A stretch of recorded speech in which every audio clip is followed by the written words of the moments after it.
दोस्तों, यह कहानी है एक गरीब लड़की की जिसका नाम है चीकू। कुछ समय पहले की बात है। चीकू अपने माता पिता के साथ एक गांव में रहती थी। फिर अचानक से चीकू के माता पिता की एक दुर्घटना में मौत हो जाती है। चीकू एकदम से अनाथ हो जाती है। चीकू पढ़ना चाहती थी और पढ़ लिख कर कुछ बनना चाहती थी, लेकिन उसके हालत ऐसे नहीं थे कि वह पढ़ सके। चीकू अपना पेट पालने के लिए एक सब्जी की दुकान में काम करती थी और अपना पेट पालती थी। चीकू उस दुकान से रोज स्कूल के बच्चे को गुजरते देखती थी और सोचती थी, काश मैं भी स्कूल जा पाती। यदि मैं अनाथ न होती तो मैं भी पढ़ती लिखती। इस तरह से मुझे सड़क पर सब्जी न बेचना पड़ता और मेरे सारे सपने पूरे होते। अरे भैया, आप ठीक से हिसाब क्यों नहीं दे रहे? आपके हिसाब में गलती है। आप मुझे सही से जोड़कर अपना हिसाब बताएं और अब मेरे पैसे वापस कर दो। चाची जी, आपने 10 रुपए के गोभी लिए, 20 रुपए की भिंडी ली और 15 रुपए के आलू लिए। 10 + 20 + 15 = 45 और आप 10 रुपए की हरी मिर्ची यानी कि 55। आपके कुल 55 रुपए हो गए। काका आंटी को 100 रुपए में से 55 रुपए काट कर बाकी के 45 रुपए वापस दे दीजिए। अरे वाह भैया, आपकी बच्ची तो बहुत ज्यादा होशियार है। 1 मिनट में सब्जी का हिसाब सही लगा दिया। आपको अपनी बेटी को इस तरह से सब्जी की दुकान पर नहीं रखनी चाहिए। अभी इसके स्कूल जाने की उम्र है। इसका किसी अच्छे से स्कूल में दाखिला करा दो। देखना, ये आपका नाम रोशन करेगी। अरे बहन जी, ये मेरी बेटी नहीं है, ये तो बेचारी अनाथ है। इसके माता पिता नहीं हैं, इसीलिए इसको मैंने काम पर रखा है। बेटी, तुम्हारी कहानी सुनकर मैं भावुक हो गई। आज से तुम सब्जी नहीं बेचोगी। अब से तुम स्कूल जाओगी और तुम पढ़ोगी। तुम्हारी किस्मत अच्छी है कि तुम्हारा सामना मुझसे हुआ। मैं स्कूल के प्रिंसिपल की पत्नी हूँ। अब तुम्हारा दाखिला स्कूल में हो जाएगा और अब तुम मेरे ही घर में रहना। ऐसा बोलकर उषा चीकू को अपने घर ले जाती है। उषा की बात सुनकर चीकू उसके साथ चल पड़ती है। चीकू बहुत खुश थी। अब उसके सब्जी नहीं बेचने पड़ेंगे और अब वह भी बाकी बच्चों की तरह स्कूल जाएगी और पढ़ेगी। उषा की भी एक बेटी थी जिसका नाम अबनी था। अबनी अपनी माँ के साथ चीकू को देखकर बहुत गुस्सा हो जाती है। माँ, अपने साथ ही किसको उठा कर ले आई हो? हमें नौकरानी की कोई जरूरत नहीं है। इसके कपड़े तो देखो कितने मैले कुचैले हैं। हाँ माँ, आप इसे जिस दुकान से लाई हैं उसी जगह इसको वापस फेंक आइए। ये तो कूड़ों में रहने जैसी है। बेटी, ये तुम क्या कह रही हो? इस बेचारी को इस दुनिया में कोई नहीं है।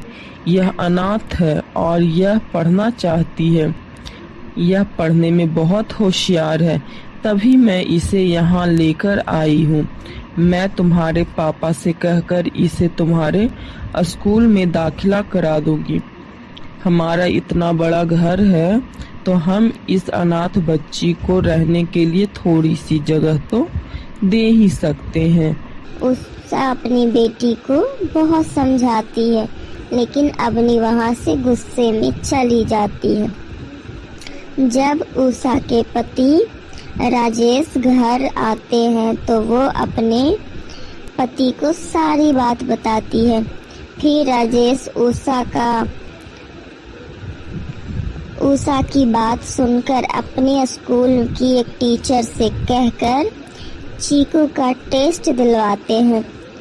चीकू टेस्ट में पास हो जाती है और उसका दाखिला उस स्कूल में हो जाता है। आज चीकू का स्कूल में पहला दिन था। चीकू अपने स्कूल की ड्रेस पहनकर बहुत खुश हो जाती है। चीकू खुशी से स्कूल जाती है। जब वो अपने क्लास में पहुंचती है और अपनी जगह पर बैठने जाती है, तभी अवनी चीकू को पैर फंसाकर जमीन पर गिरा देती है और हंसने लगती है। फिर कहती है, दोस्तों देखो यह गवार को, इस गवार को तो चलना भी नहीं आता। यह एक गरीब अनाथ है जिसको मेरी मम्मी पता नहीं कहाँ से उठाकर ले आई है, वरना यह कहीं सड़क पर भीख मांगती रहती। लेकिन यह ज़्यादा दिन तक हमारे स्कूल में नहीं टिक पाएगी क्योंकि हमारी अंकिता मैम बहुत स्ट्रिक्ट है। इतने में ही वहाँ अंकिता मैम आ जाती है। क्लास में इतना शोर क्यों हो रहा है? ये मेरा क्लास है, कोई मच्छी बाजार नहीं जो तुम लोग इतना शोर करोगे। मेरे कान दर्द हो गए हैं। चीकू तुम जमीन पर क्यों पड़ी हो? मैम मेरा पैर फिसल गया और मैं गिर गई। वैसे तुम वही अनाथ हो ना जिसका दाखिला अभी अभी हुआ है। वैसे तुम्हारी इतनी हिम्मत जो तुम मुझसे जुबान चलाओगी, लेकिन तुम कर भी क्या सकती हो? तुम्हारे तो माँ बाप ही नहीं हैं जो तुम्हें तमीज़ सिखाएंगे। रुको मैं तुम्हारी अभी क्लास लगाती हूँ।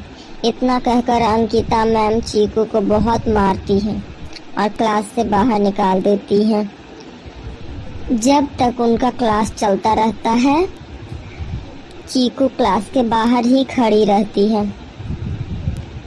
आज पहले दिन ही ये क्या हो गया? पहले तो आते के साथ गिर गई और ऊपर से टीचर ने मार दिया। अब क्लास से बाहर भी निकाल दिया है। अवनी बिल्कुल सही कह रही थी, ये टीचर तो बहुत ही खतरनाक है। इनके सामने थोड़ा संभल कर रहना पड़ेगा, नहीं तो मेरा पढ़ने लिखने का सपना अधूरा ही रह जाएगा। मुझे बस पढ़ना है और किसी भी बात का बुरा नहीं मानना। ऐसा सोचकर चीकू अपने आंसू पोंछती है और क्लास में चली जाती है। चीकू बहुत मेहनती थी और बहुत मन लगाकर पढ़ाई करती थी। वह रात दिन पढ़ाई करती रहती थी। जब भी क्लास में कोई टेस्ट होता तो फर्स्ट आती थी। उसी क्लास में अंकिता टीचर की बेटी पढ़ती थी जो हमेशा फर्स्ट आती थी, और अब वह चीकू के कारण दूसरे नंबर पे आने लगी।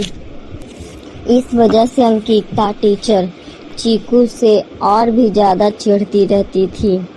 कभी कभी अंकिता टीचर चीकू को बिना बात के भी मार देती थी। ऐसे ही एक दिन अंकिता टीचर होमवर्क देती है और सभी बच्चे होमवर्क करके लाते हैं, लेकिन अवनी भूल जाती है। अवनी, माना कि तुम प्रिंसिपल की बेटी हो, लेकिन तुमने अपना होमवर्क पूरा क्यों नहीं किया? अब तुम्हारी कंप्लेन तुम्हारे पापा से करती हूँ मैं। सॉरी मैम, आपके पास मेरी नोटबुक है। मेरी नोटबुक अवनी से गलती से एक्सचेंज हो गई है। अब आया उठ पहाड़ के नीचे। मुझसे झूठ बोलोगी, मुझसे होशियारी करोगी। तूने अवनी की नोटबुक चुराई है ना, ताकि वो प्रिंसिपल की बेटी है और वो मार नहीं खा सकती। तू तो बहुत होशियार है, लेकिन तेरी होशियारी मेरे सामने नहीं काम आएगी। रुक, तुझे मैं सबक सिखाती हूँ। बहुत होशियार बनती है ना। इतना कहकर अंकिता मैम चीकू को बहुत पीटती है। अबनी को यह सब देखकर बहुत बुरा लगता है। उसे समझ आ जाता है कि चीकू उसका भला चाहती है। फिर वह चीकू से दोस्ती कर लेती है और दोनों साथ में खुशी खुशी स्कूल से घर जाते हैं और चीकू से कहती है, सॉरी चीकू, मैं तुम्हें बहुत गलत समझती थी। मैंने तुम्हारे साथ बहुत गलत व्यवहार किया, तुम्हारा मजाक भी उड़ाया, तुम्हें जमीन पर भी गिराया, लेकिन तुमने मुझे बचाया ताकि मुझे घर पर डांट ना पड़े। थैंक यू यार, आज से हम दोनों बेस्ट फ्रेंड हैं। ओके बच्चों, ये कहानी आपको अच्छी लगे तो हमारे चैनल को लाइक, शेयर और सब्सक्राइब करना ना भूलें ताकि हम आप तक और भी अच्छी अच्छी कहानियाँ पहुँचा सके। Bye bye, please like